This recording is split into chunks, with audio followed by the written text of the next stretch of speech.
Muito bom dia, boa tarde, boa noite. Aqui é Caio Ferreira, eu sou fisioterapeuta e estou aqui para a gravação do segundo episódio da quinta temporada do nosso podcast Physio Insight, que é um projeto onde eu falo que você tem que ouvir na lata a respeito de tratamento da dor baseado em ciência, baseado na melhor evidência disponível. E nesse segundo episódio a gente vai falar sobre dor, cognição, exames de imagem, neurociência. Então, como que a gente utiliza a neurociência a nosso favor no tratamento da dor musculoesquelética?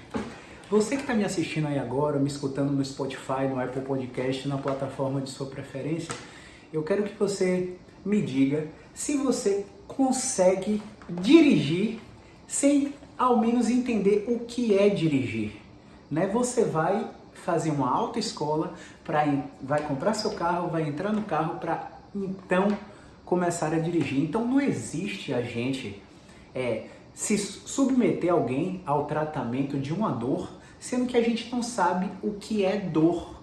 Não existe você procurar um profissional, eu quero tratar essa dor no ombro, essa dor no quadril, essa dor na coluna.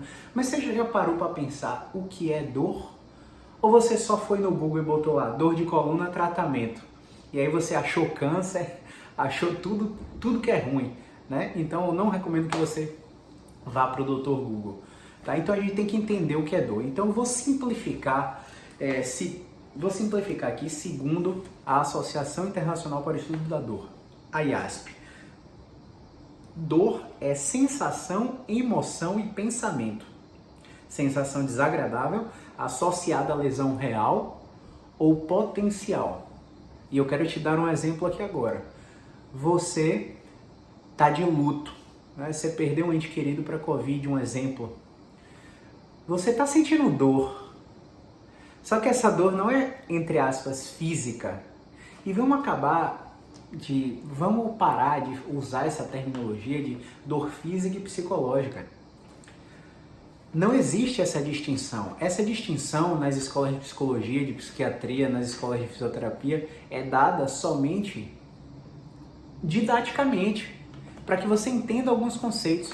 Mas na real, no skin the game, na prática clínica, não há essa distinção. O psicológico, o estado mental é físico. O psicológico está na sua mente, que está no seu corpo.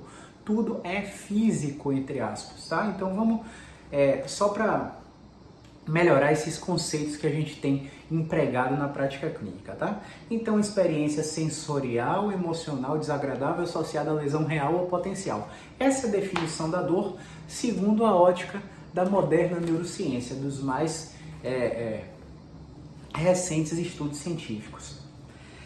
E o caminho que foi ensinado a todos esses profissionais foi um caminho que foi proposto lá por Descartes, né? Onde você tinha uma lesão no tecido, essa lesão despolarizava os canais de cálcio, entrava pelo sistema nervoso periférico, acessava a medula, entrava no sistema nervoso central, chegava lá no cérebro, o cérebro disparava um alarme e esse alarme ia fazer um reflexo de retirada daquela lesão, e isso seria a dor. Só que quando a gente fala nesse aspecto do proposto por Descartes, a gente está falando só de um tipo de dor, que é a dor nociceptiva, onde a gente tem um neurônio despolarizando aquela informação, mandando para o cérebro, e o cérebro, baseado em múltiplas interações, vai definir se aquilo é uma ameaça ou não. Se for uma ameaça, ele vai desencadear a dor como um alarme, tá bom? Só que a gente ainda tem outros tipos de dor. A gente tem a dor neuropática, quando há lesão do sistema nervoso somatosensorial. Por exemplo, você que tem uma diabetes de muito tempo, e a diabetes começou a gerar degradação nervosa e você ficou com uma retinopatia diabética, está com risco de ficar com redução da acuidade visual, ou você está com a neuropatia diabética, uma dor lombar irradiada para a perna, por causa dessa degradação nervosa secundária a essa doença, seria um componente neuropático aí, ou você está com a radiculopatia por uma hernia de disco verdadeira, e essa hernia de disco verdadeira comprometeu a raiz do nervo a tal ponto que você realmente teve esse diagnóstico, né?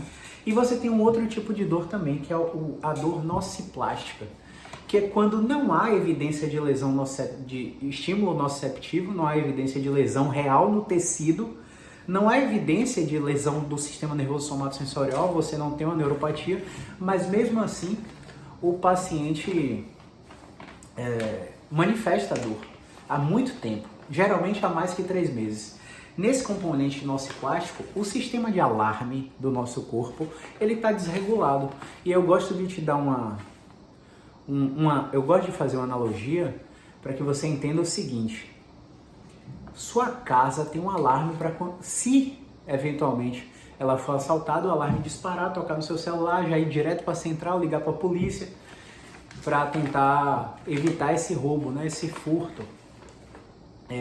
Só que a sua casa começa a apitar esse alarme quando um passarinho entra pela janela, quando, entre aspas, uma barata entra por baixo da porta, quando o vento está um pouquinho mais forte e faz aquele eco na janela e o alarme liga. Ou então você entrou na casa e você apertou aquele disjuntor aqui atrás, ó, tá vendo ali na parede o disjuntor? E aí você aperta o disjuntor para acender essa lâmpada aqui, não dá para ver aí não, para acender essa lâmpada aqui. Só que quando você aperta esse disjuntor, o que vai acontecer? Em vez de acender a luz, vai acender a luz, o ar-condicionado, a máquina de lavar, o ventilador, o fogão elétrico, enfim. O problema não está no que está na sua frente, ou seja, entre aspas, não é a hérnia de disco, mas como o seu corpo está reagindo àquela potencial ameaça, desregulando o sistema nervoso central e gerando esse componente. Então esse modelo de Descartes, ele não é tão fidedigno atualmente para justificar a maioria das dores crônicas. Então no componente nociplástico a gente não tem lesão, mas tem uma percepção aumentada da dor, porque essa dor é desproporcional ao estímulo. Sabe paciente que tem fibromialgia? Paciente que tem dor miofascial crônica? Esses pacientes, se você colocar o ventilador na pele deles, eles têm dor. Se você colocar um cubo de gelo no pescoço, eles não sentem calafrio, eles sentem dor, que um dos estímulos nociceptivos desregulados é o térmico, que varia com temperaturas. A gente tem um estímulo mecânico também e outros mecanoceptores e outros receptores no sistema nervoso periférico que mandam essa informação para o cérebro. Então, esse caminho que foi ensinado aos profissionais, ele está obsoleto. A gente precisa rever esses conceitos para saber o que a gente está tratando. Então, basicamente, a gente vai ter um tecido lesionado. Esse tecido lesionado, na dor nociceptiva, a gente vai ter um tecido lesionado, a gente vai ter uma aferência para o sistema nervoso central, e aí é um caminho que aquele tecido faz até chegar no cérebro, e você vai ter uma resposta aversiva e protetora de agitação. É por isso que muitos pacientes, quando têm dor, eles não conseguem dobrar o tronco, eles não conseguem levantar o braço, eles não conseguem agachar, porque ele já tem esse estímulo protetor automaticamente, é um comportamento de evitação, que quanto mais se perpetua, mais reforça esse potencial de ação com estímulo doloroso, tá? Então a gente precisa combater isso aí.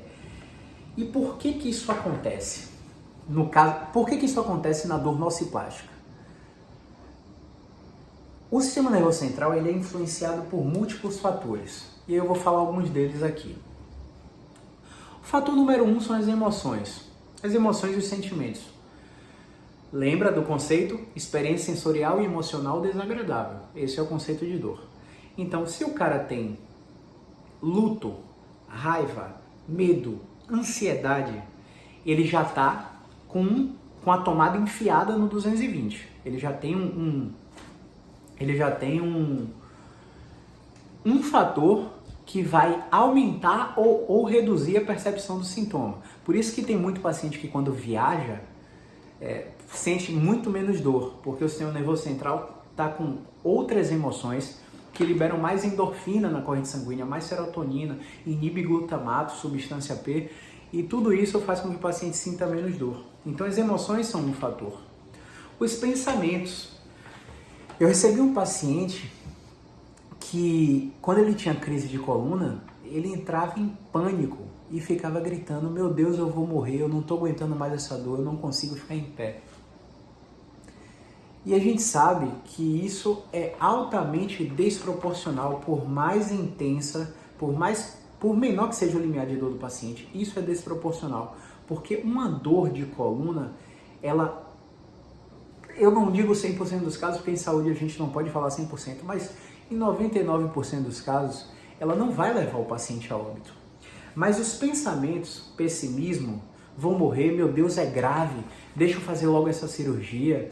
Pensamentos catastróficos, ruminativos, são outra tomada enfiada no 220, tá? Os aprendizados me falaram que esse movimento machuca, então é melhor não dobrar a coluna não, porque disseram que a hérnia vai bater no nervo, que o nervo vai inflamar, e isso é aversivo para mim. Automaticamente eu evito, eu fico com aquele comportamento de robozinho. Me falaram que eu tenho que ficar com essa postura o tempo todo, porque essa postura diminui dor nas costas. Aí o paciente começa a apresentar disfunções de controle e extensão por superativação dos músculos eretores da coluna, porque foi ensinado a ficar na postura, entre aspas, dita como correta. A gente sabe que hoje não existe postura correta. A ciência já derrubou isso. Uma vez que não existe postura correta, a gente precisa desmistificar essas informações. A memória, suas memórias são outra tomada que pode entrar no 210, no 220 ou no 110. Exemplo, eu tenho um familiar que morreu disso.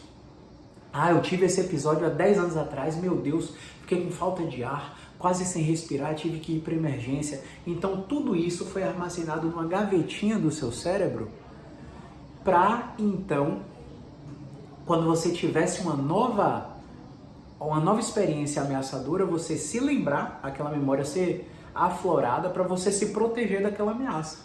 Então, emoções, pensamentos, sentimentos, aprendizados, memória. Motivação. A motivação determina a recuperação do paciente. Se o paciente tem um motivo para a ação, eu preciso trabalhar por causa do meu filho, eu preciso trabalhar por causa da minha saúde mental. Enfim, eu estou dando só exemplos para que você entenda, mas se o paciente está motivado, o caminho da recuperação é muito melhor. Ele é muito mais aberto para receber as sugestões do fisioterapeuta, do médico e do psicólogo, do dentista em caso de dor de ATM, enfim, por aí vai. A cognição. A dificuldade em entender o seu papel no processo de reabilitação. Tem muito paciente com dor que espera abrir aquela porta ali, deitar nessa maca aqui e receber uma técnica. De terapia manual. Isso está muito equivocado. Ou então deitar nessa maca aqui e receber um protocolo de acupuntura. Eu quero relaxar. Se eu relaxar vai melhorar a dor. A gente até faz. 72 horas depois o paciente está igual. São terapias que a gente chama de passivas, que o paciente fica parado recebendo. Essas terapias não são efetivas a médio e longo prazo para tratamento da dor e elas geram dependência do sistema de saúde, do terapeuta. A gente não preconiza isso quando a gente está falando de um profundo entendimento da dor segundo a ótica da neurociência moderna. Quando a gente está falando de exame de imagem, de exercício, a gente não preconiza isso, segundo as pesquisas mais atuais, beleza? Então esse paciente que tem a dor nociplástica, esse paciente, ele é dito como yellow flag, bandeira amarela. Bandeira amarela porque ele tem várias barreiras para recuperação, que são esses componentes emocionais de pensamentos, aprendizados, memória, contexto, circunstância. Paciente que está se esforçando demais no trabalho e mais enxerga que não tem uma recompensa ao seu nível. Paciente que tem um conflito de hierarquia familiar, enfim, que está passando por um divórcio. Um paciente que perdeu um ente querido, agora está, entre aspas, em guerra na família por partilha de bens. Então tudo isso coloca o sistema nervoso central na tomada do 220 e a gente precisa entender todo esse processo. Mas, Caio, uma vez que a dor se instala, como é que acontece internamente no nosso corpo para que a gente evite que ela permaneça, evite que ela cronifique. Existem alguns processos. Então a gente precisa entender 4 barreiras moduladoras. A gente tem 4 barreiras moduladoras. Vou destrinchar aqui para vocês. Tudo isso depende do seu aprendizado ao longo da vida. Por isso que eu falo para vocês, quando o paciente me procura, ele tem que vir com a cabeça aberta. Porque a tendência é que eu fale tudo ao contrário do sistema e você me chame de louco e nunca mais venha aqui, ou que você realmente abra a sua mente, entenda o processo, aplique o conceito, nem que seja para no final dizer que ele não presta. A maioria dos pacientes que submete tem uma melhora. E não é porque vai melhorar porque está fazendo aqui comigo, não. Muitas vezes o paciente entra por aquela porta, eu avalio e o caso não é para mim. Eu direciono para um outro profissional que é mais adequado para aquele caso. Então, quando a gente fala de dor, quando a gente fala de educação em dor, a gente tem que pensar nos modelos de Melz aqui de Wall. Quando a gente fala em terapia cognitivo-funcional, em terapia cognitivo-comportamental, para potencializar os resultados do tratamento da dor, a gente tem que entender que a gente tem 4 portões no nosso corpo. O primeiro portão é o sistema nervoso periférico. Quando o estímulo entra na nossa pele por uma lesão, por um estímulo nociceptivo, como eu expliquei, a gente pode ter 2 fenômenos do sistema nervoso. O primeiro fenômeno é a sensibilização. Na sensibilização, há uma despolarização dos canais de cálcio e nessa sensibilização, essa despolarização é muito intensa e quebra essa primeira barreira. Ou a gente pode ter uma habituação. O estímulo repetido naquele sistema nervoso periférico, ele não é capaz de despolarizar intensamente os canais de cálcio e mandar aquela transmissão lá para o sistema nervoso central. Então o estímulo nem chega. Sabe quando você está andando e vira o pé sem querer, parece que você vai cair, mas seu corpo começa a se defender, você dobra o joelho, dobra o quadril automaticamente, parece que você caiu, mas você não cai? O que está acontecendo ali? Houve um estímulo nociceptivo para ter um entorse de tornozelo, mas seu corpo, num disparo do sistema nervoso, fez com que você tivesse uma reação protetora para evitar aquela lesão. Então ele não passou da primeira barreira. Depois aquele estímulo vai chegar na medula. Na medula, ela pode ter uma depressão de longa duração ou ela pode ter uma facilitação. Na facilitação medular, aquele estímulo vai via corno posterior da medula até o cérebro de uma forma muito intensa. Na depressão, não.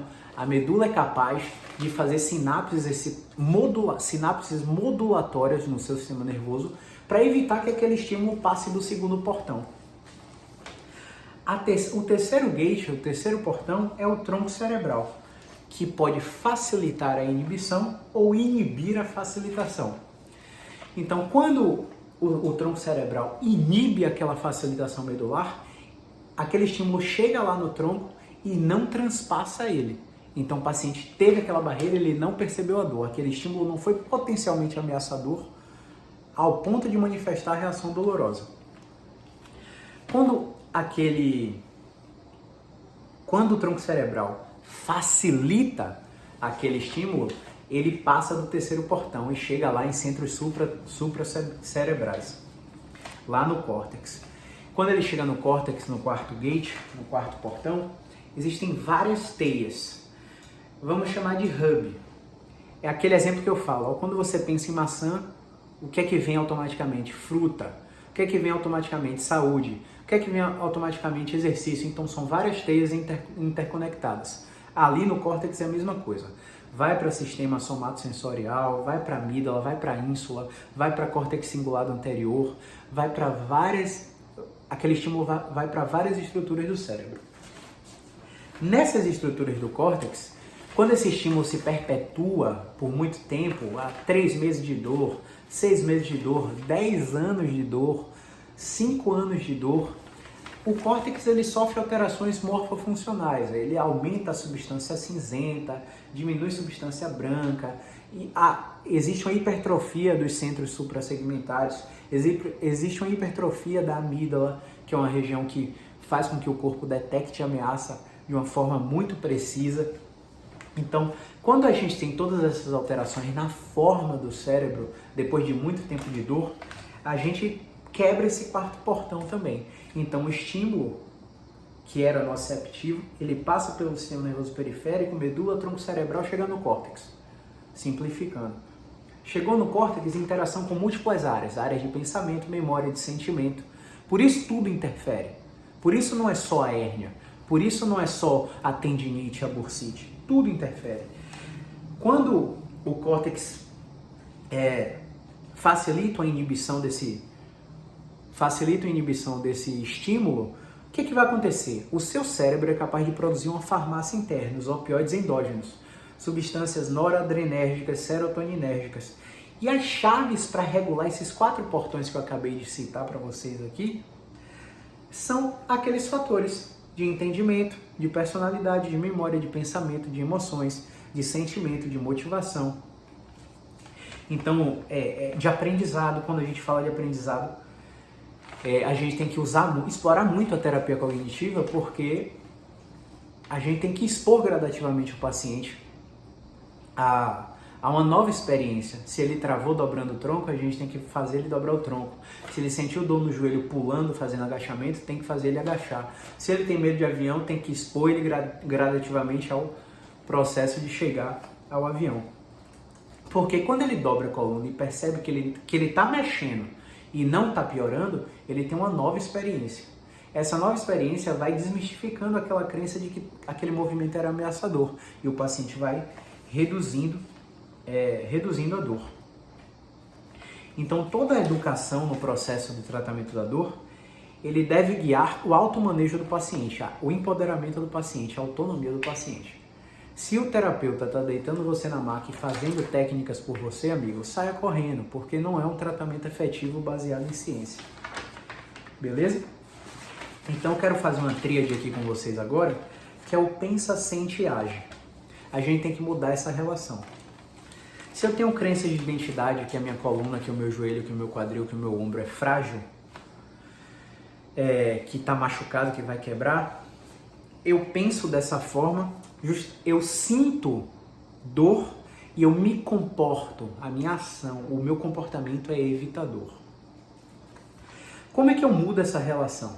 A gente tem que fazer um processo de mindset no paciente. Não é terapia, mas é só um encorajamento. Você tem que dar tarefas de exposição gradual. O paciente que começou a sentir dor no joelho quando corria 5 km, bota ele para correr 1 km por semana, 1 km 3 vezes na semana. Na segunda semana, bota ele para 2 km. Na terceira semana, bota ele para 3 e vai na exposição gradativa. Paciente que sente dor pulando, coloca uma folha de papel no chão para ele pular na folha. Depois coloca um degrau. Depois coloca uma cama elástica. Depois coloca uma caixa. E vai expondo o paciente gradativamente. E aí o comportamento desse paciente, ele passa a ser enfrentador. E se ele enfrenta, ele se sente encorajado. Se ele se sente encorajado, ele muda a forma como ele pensa. Faz sentido? Então a gente tem que ficar ligado nesse pensa, sente e age. Enfim, lembra do conceito de dor? Que dor é uma experiência sensorial, emocional, desagradável associada à lesão real ou potencial? Logo, como eu expliquei aqui anteriormente, só uma nova experiência de dor vai fazer com que esse paciente possa ter uma melhora no problema. Então, mudando a relação como se pensa, age e se sente. Então, sinto dor, penso é grave. Me comporto como protegendo e evitando.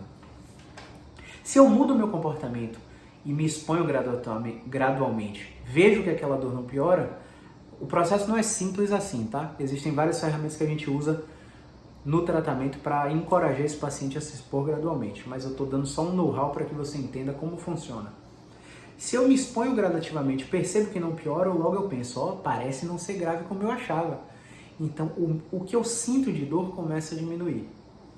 Então, se você sente dor por 2 a 3 semanas e está tendo um comportamento de evitação, isso é normal, você está protegendo. Agora, quando isso se perpetua por mais de 3 semanas, por mais de 3 meses, esse comportamento fica mal adaptativo. E aí, o cérebro gira uma chave que faz você detectar mais ameaça ainda daqueles 4 portões que eu falei para você. A gente tem um déficit que a gente chama de déficit de modulação descendente. Então, por que eu estou falando desse déficit de modulação? Porque todas aquelas experiências vai fazer com que o cérebro jogue remédio no estímulo ou abra a torneira para o estímulo passar mais rápido e você sentir mais dor, tá bom?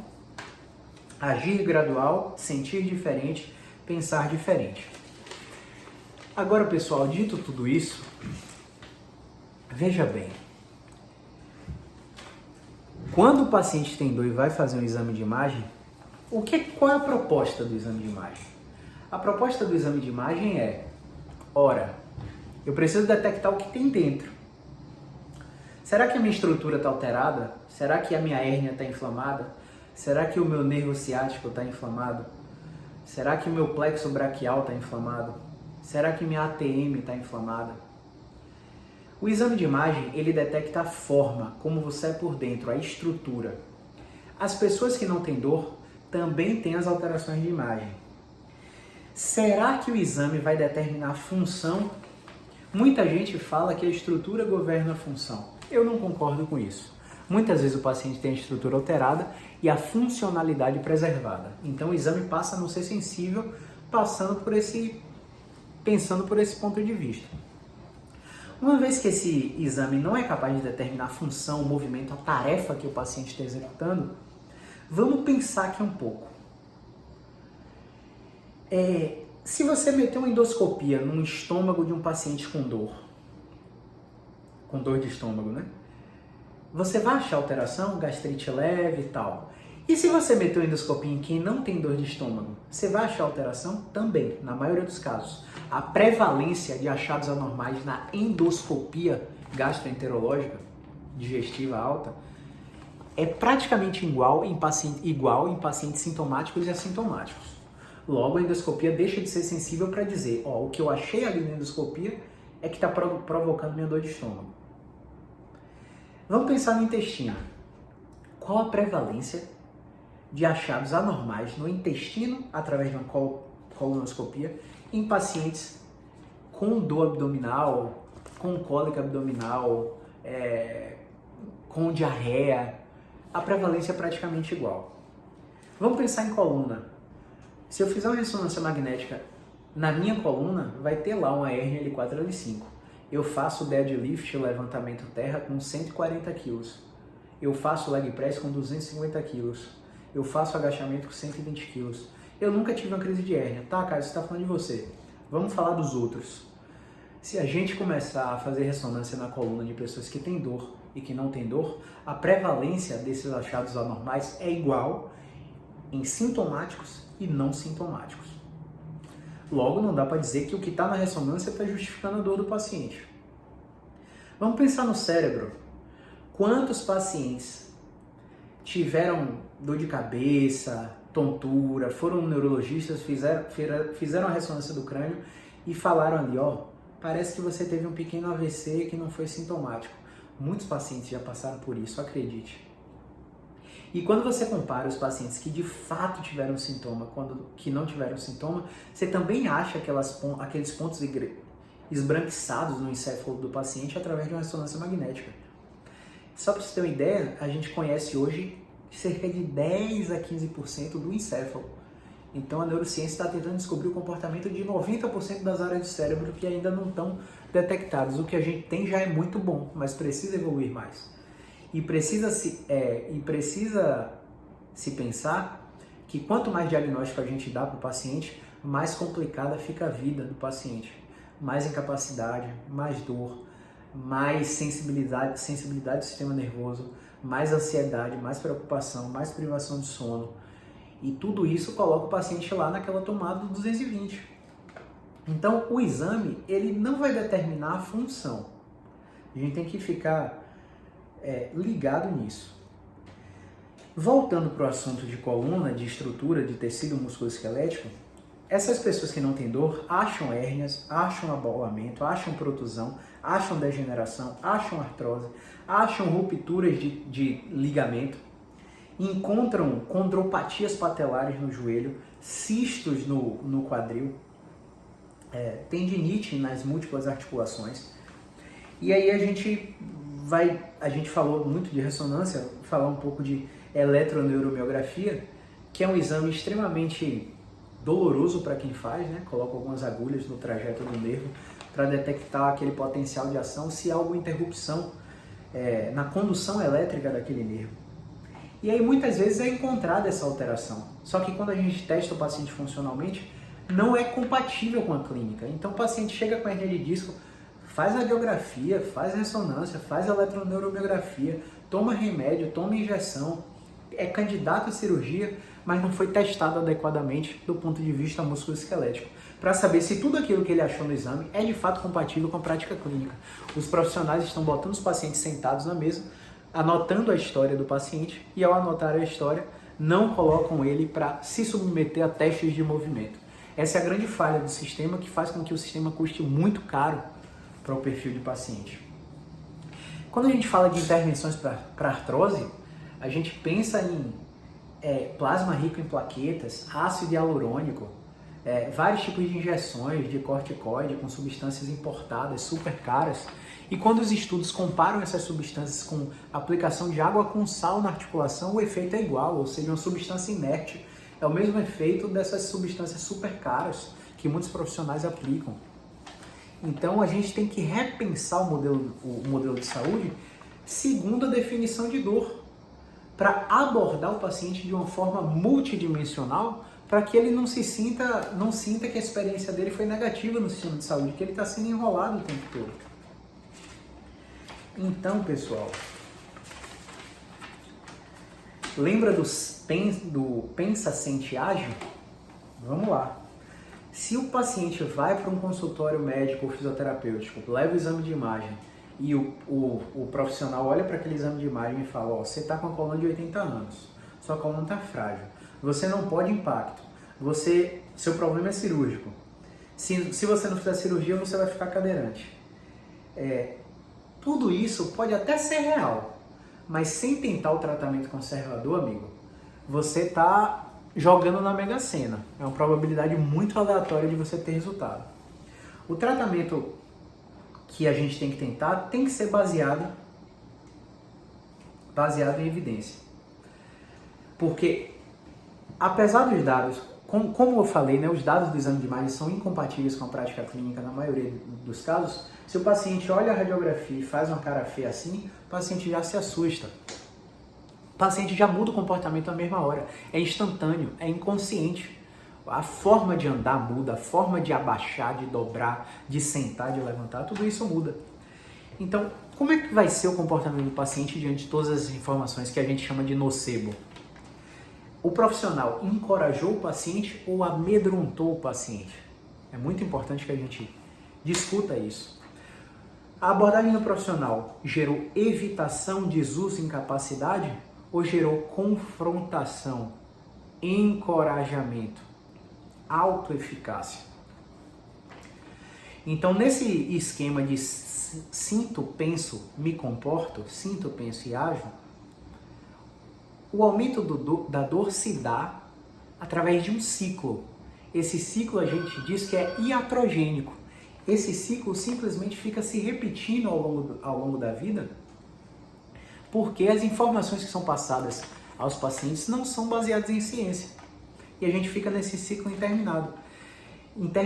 E quando passa para um componente nociplástico, como eu falei no início do vídeo, o cérebro ele começa a não distinguir um estímulo inócuo de um estímulo nociceptivo. É o caso dos pacientes com fibromialgia que sentem dor quando o vento bate a pele, que sentem dor com um cubo de gelo no pescoço, que sentem dor exagerada e desproporcional ao estímulo. Lembre, não estou dizendo que sua dor não é real, sua dor é real, toda dor é real, e o relato de dor do paciente deve ser sempre respeitado. Toda dor é real, repita comigo, toda dor é real. No entanto, a percepção dessa dor pode ser aumentada como se fosse um volume no máximo, e pode ser reduzida num volume diminuído, como se fosse num volume diminuído. Lembrar também que todos esses pacientes crônicos ou agudos, ele tem uma história natural. Então, a partir da crise, ele tem 6 a 8 semanas de história natural super favorável que ele vai se recuperar. A depender de sua classificação, síndrome radicular, se ele foi inconclusivo. Ele vai ter de 1 a 2 anos de recuperação. E quando a gente compara os pacientes que fizeram múltiplas intervenções versus os que não fizeram nada, os resultados são iguais ao longo de 2 anos. Então a gente tem que passar essa informação para o paciente. Essa semana a gente recebeu pela 6ª vez um paciente com uma crise de coluna e ele estava muito melhor, mas 80% melhor. Dor lombar irradiada para a perna, dificuldade de levantar a ponta do pé por compressão nervosa. E eu perguntei para ele: vem cá, meu amigo, se você soubesse que em 6 semanas você ia estar assim, você chegaria naquele desespero todo como você chegou? Sem perspectiva, sem esperança, chegou ajudado pela esposa com cadeira de roda, irmão trouxe na 2ª consulta carregando. Será que você ia estar tão desesperançoso se você soubesse que em 6 semanas você ia estar assim? Ele, pô, Caio, com certeza não, com certeza não. Então, se ele fosse em algum outro profissional, mas com certeza a maioria dos profissionais teriam abordado aquele paciente 5, 4, 3 vezes na semana, fazendo fisioterapia lá, o paciente gastando dinheiro com a fisioterapia, que não ia acelerar o resultado dele, porque a história natural já ia fazer isso. Então, muitas vezes, as intervenções que a gente faz não são eficazes e a gente precisa saber quando não intervir. E quando o paciente tem que esperar e por que o paciente tem que esperar, mostrar para ele que a história natural é muito favorável e que quanto mais ele se preocupar, quanto mais ele ficar hipervigilante, catastrófico ou com muito medo, mais dor ele vai ter. Então, pessoal, eu quero finalizar essa aula aqui falando para você o seguinte: encare todo paciente como se fosse sua mãe, como se fosse sua esposa, como se fosse seu marido, como se fosse seu filho, a pessoa que você mais ama no mundo. E dê para ele o melhor que você tem naquele momento. Reconheça a sua ignorância quando o caso não for para você. Saiba sem medo que se você encaminhar aquele paciente para um profissional mais adequado, ele vai ficar grato a você também, porque ele vai parar de rodar nesse sistema que é muito falho em casos de dor, principalmente quando crônica. A gente precisa entender quando o estímulo da dor é somente nociceptivo, quando é neuropático, o paciente vai precisar de bloqueio, intervenção medicamentosa e por aí vai. Quando o paciente tem uma dor nociplástica que vai precisar do fisioterapeuta, do psicólogo, de uma equipe multidisciplinar. A gente precisa detectar quando há uma falha na integridade do sistema nervoso periférico e central, fazendo com que o paciente aumente a percepção de dor. A gente precisa desencorajar o uso de exames com menos de 6 semanas do episódio de dor, porque a maioria dessas dores são primárias, isto é, não tem causa específica, e quanto mais exame o paciente fazer em busca de um diagnóstico que não vai acontecer, que não vai aparecer, mais frustração esse paciente tem. A gente precisa reconhecer o aspecto psicossocial nos casos de dor. Lembra da definição: sensação, emoção e pensamento. Não tem como a gente agir nos 3. Eu, fisioterapeuta, ajo na sensação. Interfiro um pouco no pensamento, mas pouco influencio nas emoções. Você, psicólogo, age muito nas emoções, influencia muito no pensamento, mas pouco interfere nas sensações. Você, médico, altera toda essa química para ajudar o paciente a aderir a um tratamento. Mas a intervenção medicamentosa tem um prazo e esse efeito passa. E aí depois, se o paciente não estiver fazendo tratamento enquanto está medicado, quando o efeito do remédio passar? Por isso que muitos pacientes usam remédio o resto da vida. Mais da metade dos pacientes não usam remédio como o médico pediu. Então, a maioria dos pacientes são encorajados a fazer tratamento sem base em evidência, né? O paciente fica fazendo liberação miofascial, fica fazendo ventosinha, fica fazendo ozônio para dor, não tem evidência. Então, muito paciente chega pra gente falando: eu já tentei de tudo. Aí quando você lista tudo que ele tentou, você vê que nada tinha evidência científica. É como se você estivesse dando um antibiótico inerte para uma infecção de garganta do seu filho aí. Você ia se irritar com o médico, né? Se soubesse que aquele remédio não tem efeito para a doença do seu filho. Pois é, a gente precisa se atualizar. A gente precisa entender o aspecto multidimensional.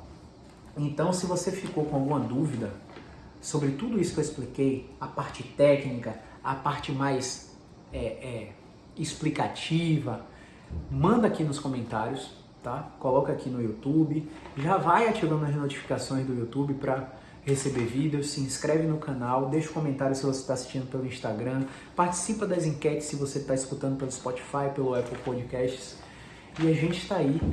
Na próxima semana a gente vai fazer um outro vídeo, a gente vai entrar em algumas lives também para desmistificar todo o conteúdo que eu passei na aula 1 e nessa segunda aula, para que você aperfeiçoe a sua prática clínica e para você que é seguidor, que é paciente, saiba quando você está recebendo um tratamento que de fato tem efeito ou que é uma coisa que você só está perdendo tempo, dinheiro e se frustrando, tá bom?